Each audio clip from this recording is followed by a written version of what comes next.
అందరికీ నమస్కారం అండి. శైలజ వినిపించే కథల ఛానల్కు స్వాగతం. ఈరోజు మనం కేపీ పద్మనాభం గారు రచించిన ఖరీదైన అబద్ధం అనే కథను విందాం. ఈ కథ నవంబర్ 2012 చందమామలో ప్రచురింపబడింది. బడిగంట మోగింది. తరగతులు మొదలయ్యాయి. తరగతి మొదలవగానే సుందరం చాలా సంతోషంగా ఉన్నాడు. ఈలోగానే ఉపాధ్యాయుడు పిడుగులాంటి వార్త పేల్చాడు.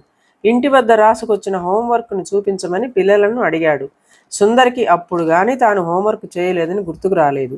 మామూలుగా అయితే ఉదయం నిద్ర లేచిన తర్వాత తను హోంవర్క్ చేసేవాడు. సుందర్ అమ్మ ఎల్లప్పుడూ ముందు రోజు సాయంత్రమే హోంవర్క్ పూర్తి చేయవలసిందిగా సూచించేది. సుందర్ తల్లి ఆదేశాన్ని పాటించాలి, గౌరవించాలి. కానీ అతడికి ఇష్టమైన అంశాలు మరెన్నో ఉన్నాయి. స్నేహితులతో కలిసి క్రికెట్ ఆడటం అతనికి చాలా ఇష్టం. తర్వాత టీవీలో తనకిష్టమైన కార్టూన్ సినిమాలు చూసేవాడు. రోజంతా టీవీ చూడమన్నా చూస్తాడతడు. రాత్రి భోజనం ముగించగానే నిద్రపోవడం అంటే అతనికి ఎంతో ఇష్టం. ముందు రోజంతా ఇలా సమయం అస్సలు సరిపోదు కనుకనే మామూలుగా అతడు హోంవర్క్ను మరుసటి దినం ఉదయం మాత్రమే చేసేవాడు. తన అలవాటును మార్చుకోవాలని తల్లి ఎంతగా చెప్పినా సుందర్ వినేవాడు కాదు. మరి ఈరోజు అతడు హోంవర్క్ ఎందుకు చేయలేకపోయాడు? బలమైన కారణం ఉంది. ముందు రోజు సాయంత్రం వీధిలో క్రికెట్ ఆడుతుండగా అతడు అద్భుతమైన క్యాచ్ పట్టుకోవాలని చూశాడు. కానీ క్యాచ్ పట్టుకోవడం తప్పిపోయింది. అతడి కిందపడి మోకాలకు గాయం తగిలింది. తల్లి అతడి గాయాలకు కట్టుకట్టి విశ్రాంతి తీసుకోమని చెప్పింది. మరుసటి దినం మోకాలు నొప్పి తగ్గకపోవడంతో అతడు హోంవర్క్ గురించి మర్చిపోయాడు. ఉపాధ్యాయుడు మాత్రం తరగతిలో ఇలాంటి వాటిని సహించే రకం కాదు. అయితే సుందరం ముద్దబ్బాయి కాదు కాబట్టి తన సమస్యకు వెంటనే ఒక తగిన పరిష్కారం కూడా ఆలోచించాడు. సుందరం తరగతిలో ఉపాధ్యాయుడి ముందుకెళ్ళి వంగి నిలబడ్డాడు.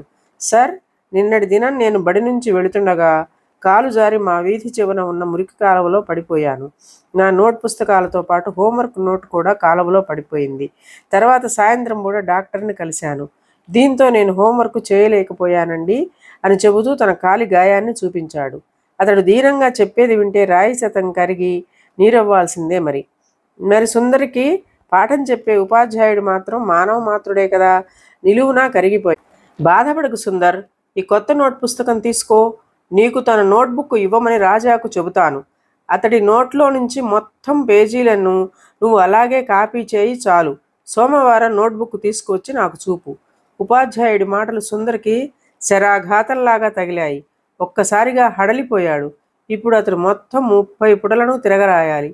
దేవుడా, ఎంత పని జరిగింది! ఇప్పుడు ఇక తన వద్ద మంచి స్థితిలో ఉన్న పాత నోట్బుక్ను కూడా చూపలేడు. తాను ప్రకటించినట్లుగా అది కాలువలో పడిపోయింది. మరి కొత్త నోట్బుక్ను తీసుకుని తొలి నుంచి 30 పేజీలు రాయవలసిందే. నిజం చెప్పి ఉంటే తక్కువ శిక్షతో సరిపోయేది కదా. తానాడిన చిన్న అబద్ధం అతడిని పెద్ద చిక్కుల్లోకి నెట్టింది. ఇదండి కథ. ఈ కథ మీకు నచ్చినట్లయితే లైక్ చేయండి, షేర్ చేయండి, కామెంట్ చేయండి, సబ్స్క్రైబ్ చేసుకొని నన్ను ఎంకరేజ్ చేయండి. నమస్కారం అండి.